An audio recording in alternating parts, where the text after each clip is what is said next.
Gowdy has announced 7 Super Bowls, including the 1971 game, which found the Colts and Cowboys tied 13-13 with 9 seconds left. They'll be coming up with a field goal. As they line up, the ball will be spotted on the 32-yard line. Rookie Jim O'Brien's kick, it's good, and the Colts win it 16-13. 23-year-old Jim O'Brien's a hero now, and the Baltimore Colts are world champions. Curt has also announced 14 baseball all-star games. One of the most memorable came in 1970, when the National League threatened to break a 4-4 tie in the bottom of the 12th inning. Pete Rose on second. Jim Hickman the batter. A drive into center. It's a base hit. Rose coming around third, heading for home. Fosse blocking the plate. He crashed into him, knocks the ball loose, and the National League wins 5-4 in 12 innings. Pete Rose playing the game hard in every department. Look at that collision. For 12 years in a row, it was Curt's voice that described the action in the NCAA College Basketball Championships. Many of the games were routine UCLA victories, but in 1974, the Bruin dynasty was shaky, and North Carolina State, led by David Thompson, was attacking the foundation. And UCLA will now have to fight for its life. Dave Myers shooting 1-1. David Thompson springs up, grabs the rebound. North Carolina State in excellent position as they come down. They'll try and control the ball and the clock. Rivers out in front. Spence in the corner. They'll try and get the ball to David Thompson if possible. There he is. He's covered by Keith Wilkes. David Thompson, the star of this tournament, moving around, maneuvering.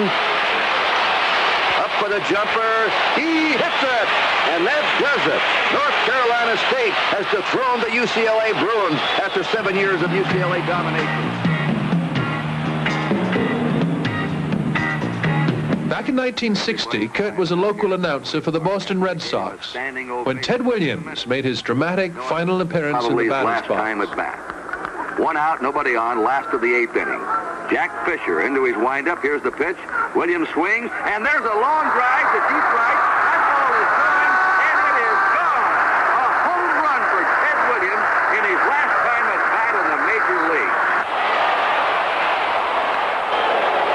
Ted Williams was the biggest star of them all. He was the most dynamic, enthusiastic, interesting man I've ever met in sports, and the greatest professional. I don't think he's the greatest all-around player. During my time, Willie Mays at his prime. I saw Williams late, Joe DiMaggio late.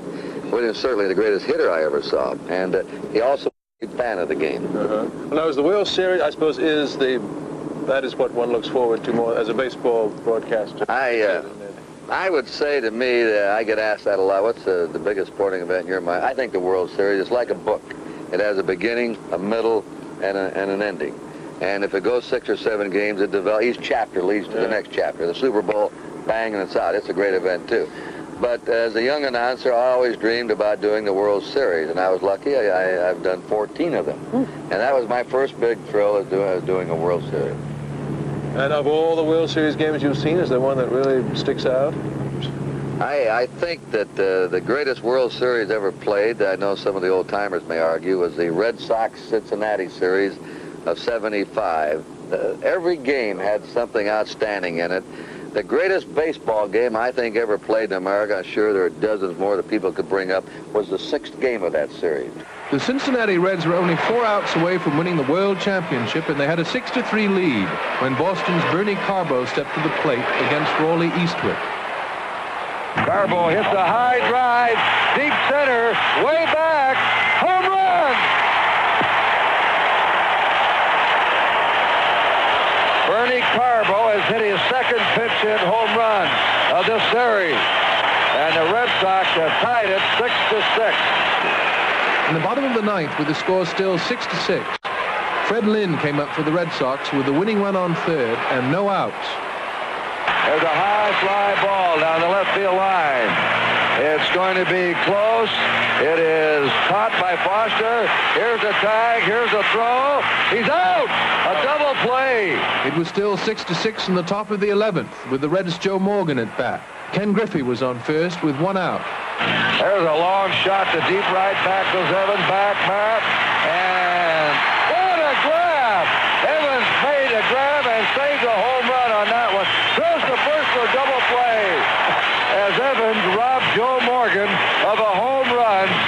Cubs announcer Marty Brenneman called the play-by-play as Carlton Fisk stepped up in the bottom of the 12th. The score was still 6-6. The 1-0 delivery to Fisk. He swings, long drive, left field. If it stays fair, it's gone. Home run! The Red Sox win! And the series is tied 3 games apiece. And when that game was over and Fisk's ball went up on the screen, Pete Rose turned around and said to the umpire, "I'll always be glad I played in this game. It may be the greatest game I've ever been around." And it was, to me, the greatest game I've ever broadcast. They're jamming out on the field. His teammates are waiting for him. The ball hit the foul pole, and the Red Sox have sent the World Series into Game 7 with a dramatic 7-6 victory. What a game. This is one of the greatest World Series games of all time. This is Eileen Price. Aaron's 715th home run, the one that broke Babe Ruth's record. Al Downing ready to pitch. The count 1-1. Downing's delivery. Aaron swings, a long drive, deep left, going. It is gone. Hank Aaron has done it. He's done it. He is now the all-time home run leader. You know, I think sports announcers out there are moving targets. Everybody can do the job better than a sports announcer. You were in Atlanta when Aaron. Oh, I remember it very well. I want you to put yourself up in that broadcast booth. I want to hear how you call me and ask me how I was going to call. I want to hear you call the home run the way a writer would do it. Oh, that's terrible, Curt. I'm no glib. Oh, come on, try it. Come on, give it a Well, set the scene. Here we was it radio or television? This is television. Downing's on the mound. Aaron's up there, and he's trying to break Babe Ruth's all-time home record. All right, let's go. What's the count? 1-0. 1-0. Was that the First pitch with the ball, low and away. All right, the count is 1-0. There's Hank Aaron standing in at number 44. Can't help wondering what's one. Cut. Let me do it again. Wait a minute. Right. Here we go. Ready? All right, there he is. Count 1-0. Downing on the mound. Looks in, gets the sign. Kicks. I've always loved that. Kicks, throws. Oh, there it goes. It's heading out towards the left field fence. Long drive. Maybe out of here. It is out of here. A king, a new king, the new king. Home run champion of the world. Not bad, the new king. As for the rest of it, keep writing, George. Hey, how about, let's fish a little bit. How about that? Good, let's do that. We can do that together. Is there one fishing trip that comes particularly to mind, Curt? Yes, I think it would have to be Argentina, 1963. A fellow named Joe Brooks, the late Joe Brooks, was probably our outstanding fly fishing man in this country, author. He and I went down and fished against 2 Argentinians. They came back and put it on Wide World of Sports, and it was so well received, they decided to make an outdoor show called The American Sportsman. That trip spawned the American Sportsman program.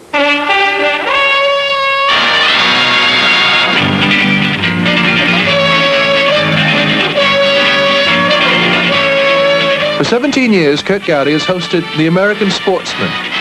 From Asia to Africa, South America to Australia, Curt travels in search of extraordinary outdoor adventure.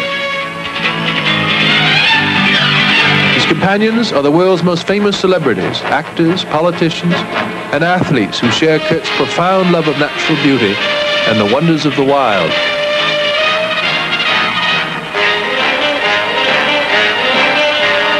I suppose in all those years of American Sportsman, there must have been some memorable moments, to put it mildly. The most fun I've had on the show and the most enjoyment I've had were 2 men named Bing Crosby and Phil Harris. He can really put out those deeks, Oh, he's clever, very clever. Oh, yeah. But I can see why you men didn't wear the waiters. You gave me the dirty job. No, we were planning the cold. attack, Curt. Say, tell me. The late Bing Crosby was a private man, sort of a shy man, highly intelligent, and a man who truly loved the outdoors. I did 5 shows with Bing, and I really got to know him. I'll never forget one day we were driving down the highway from Sacramento. He was taking me to the airport, and he turned the car radio on. And here was, when I was a boy, the most famous voice in the world. And they started to play Raindrops Are Falling on My Head, and he started to go boom, boom, boom, boom, boom, boom, boom, boom. And then he just started to sing for about a half hour right down that highway. And suddenly they went into a commercial, he turned it on. I said, "You really like to sing, don't you, Bing?" And he said, "I love it." And I guess that's the way I feel about the outdoors. I never will forget that drive down the coast with Bing Crosby. I think I got a little bounce here, George. Wait a minute. Yep, got one. You got one? Yeah. Oh, my goodness. Small. That's the biggest thing I ever saw. What is it? It's a little bonita, looks like. Oh, come on, it's a tuna. Yeah. What a catch. Look at that thing. Look at that. Don't tell anybody, Curt. I'll say it was at least 8 Don't tell feet anyone. Well, that's a pretty fish. Wonderful. Yeah, they're great. Whoa. Well, you still got him. Well, now I know you for the great fisherman that you are. This is my all-time catch that we're releasing here. Oh, yeah. Is he There he going goes. to Oh, yeah, he's all right. He's fine. They're very strong, those bonita. You started off in basketball, didn't you, Curt? That's quite a good one, too. Well, basketball was my whole life when I was a youngster. Played in a great team at Cheyenne High School. Then went to Wyoming. We had championship teams there. I played with, I think, one of the best players ever, Kenny Sailors. So basketball has meant a lot to me in my career. I don't do it much anymore, but I do devote my time to it now as president of the Basketball Hall of Fame. And some of the highlights of basketball broadcasting? Well, of course, I've seen two dynasties that probably will never be duplicated again. The UCLA dynasty, I did all their NCAA championship games under John Wooden, except the first one. Wooden won his first national title, I think, at the age of 55. And he won with a little team, didn't have a big man on it. Then he came up with Alcindor, who now is known as Jabbar. And, of course, that team is unbeatable. Followed by a club of Wicks and Curtis Rowe and those players. Again, without a big man. Then along came Bill Walton. He had the near-perfect game in a college basketball championship. UCLA, Memphis State tied at the half of this NCAA championship game, but Bill Walton's a real story here. Leading scorer, 22 points. Meyer shot outside. Walton up, tips it in. Johnny Wooden watches. Here's a low pass inside. Walton spins and hits it. Memphis State now has to come back as UCLA is starting to run away. The shot is blocked off the hands of Larry Keaton. Walton is down in the key. He has been injured. Time is called. What a game he's played. Almost perfect. One of the greatest performances in the history of NCAA competition. 44 points. He has hit, and get this, 21 out of 22 shots. And listen to the crowd now.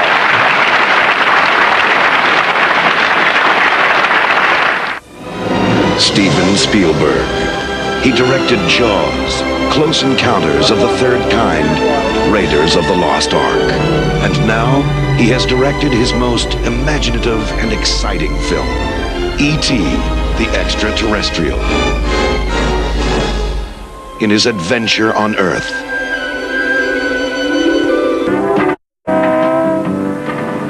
Curt, I don't know why those people are fishing, man. After all, you pulled the biggest thing in this country. Oh, yeah, I took the trophy out. 10 tons. Yeah. Curt, we haven't talked about football. You must have just every bowl game there ever was. I always happened to be with a network, that had the rights to a bowl game. I've done the Cotton Bowl, the Sugar Bowl. I did 8 Orange Bowls. Then I left the Orange Bowl and went to the Rose Bowl. I did 12 Rose Bowls in a row, plus the East-West game, the Senior Bowl, all those games. The greatest of them all that you remember? I remember the Stanford team with Jim Plunkett at quarterback. He won the Heisman Trophy that year. Woody Hayes is not happy. He brought his Ohio State in here as a 2-touchdown favorite. But the underdog Stanford team has given Ohio State all they can handle. Plunkett handing to Jackie Brown. Brown heading for the goal line. Slices in for a touchdown. And Stanford has taken the lead. Plunkett has picked apart this famous Buckeye defense. Throws. Randy Vataha. Touchdown. And the final score in a big upset. Stanford 27, Ohio State 17. And any one particular play that you keep running back through your head over and over again like a movie? O.J. Simpson in a 65, 70-yard run. He broke over his left tackle, cut back, and ran for the touchdown. And, of course, he was right at the height then, completing his college career. Everybody had heard so much about him. When he made that run and I saw him dance away and just outstrip everybody, I knew I was looking at one of the greatest backs of all time, and I just knew that he would be one of the great backs in pro football. He had everything. What was it like broadcasting those AFL games in the early days? I mean, you were the second league then, weren't you? I'll never forget the first Super Bowl game ever played. It was a curiosity. Could the AFL play even with the NFL? It was in Los Angeles. That was an historic game, George, the first Super Bowl, but two networks covered the same game, CBS and NBC. And the battle between the two networks got as big as the game. Crispin and I did it, and I think Gifford, Whitaker, and Ray Scott for CBS. And we were beaten in the ratings, but not by a lot. And I'll never forget, that'll be the last time that two networks ever cover a major game. Yeah. And interestingly enough, George, in that game, it was the Packers were heavily favored, but they were leading by only 14-10 at halftime. Adderley covering Taylor. Peter on Burford. A big rush on, and it is intercepted with a rush on. That's Willie Wood who picks it off. He may go. Willie Wood is down in the 4. Nails wide left. It's to Pitts. Pitts is over for a score. Green Bay strikes quickly here in the third quarter. And they take a 20-10 lead.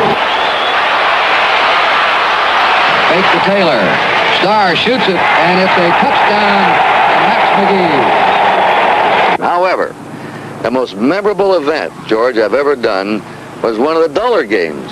And that was Super Bowl III, when the Jets upset the Colts in Miami, because I think that is the single most important financial game ever played in America. In the public's mind, that brought the American Football League even with the National Football League. 3rd and 4, Colts in the Jets' 4-yard line. Burrell would like to put his team on the scoreboard first. Fires in the end zone. Deflected. Intercepted by Randy Beverly, and the Jets stop the Colts threat. No score early second quarter. Snell to the left again. He's over. Culminating an 80-yard Jet drive, and the Jets take the lead 6-0. Colts threatening, still trailing 7-0. More. Johnny Sample picks it off, and again the Jets have stopped the Colts. The AFL has proven itself to America. Joe Namath and the New York Jets have defeated the Baltimore Colts 16-7 in an amazing upset. Some of the great games you've seen. What about your own performance? Can you rank those? I never ever really went home satisfied, and many times I'd get so mad at myself. I believe a broadcaster, though, is really dependent on the game on the field. If you get great games, exciting, the public loves them. If it's a one-sided game, no matter how good a broadcast you did, it was a lousy telecast. That's the way they feel. I've always thought we're there because of what's on the field, and that's the only reason to cover it. What would you like to be remembered for, Curt? If they said, wanted to remember something about Curt Gowdy as a sports broadcaster, I like someone somewhere, sometime to say he was a good professional. The 1970 Super Bowl, Kansas City against Minnesota. The reverse, and Pitts is forced out of bounds right there in front of the Chiefs bench. The Chiefs are in control now. Dawson has this club moving. I formation. Dawson to Taylor. Breaks the tackle. He could go. He's at the 20. He's at the 10. Touchdown, Kansas City. The 1971 World Series, Pittsburgh against Baltimore. Game. Cuellar delivers to Clemente. There's a long center. That one is going. It is gone. A home run. And the Pirates take the lead 1-0. And what a series for Clemente. He's now had at least one hit in every game of this series. The 1970 NCAA Basketball Championship, Jacksonville against UCLA. Here in the second half. Wicks to Curtis Rowe. Rowe lays it up for another UCLA score. And Jacksonville is now finished. Loose ball. Rex Morgan up with it. But UCLA has won another NCAA crown. And the play that became known as the Immaculate Reception. Bradshaw scrambling, 4th and very long. Bradshaw looking, fires deep to Frenchie Fuqua, deflected by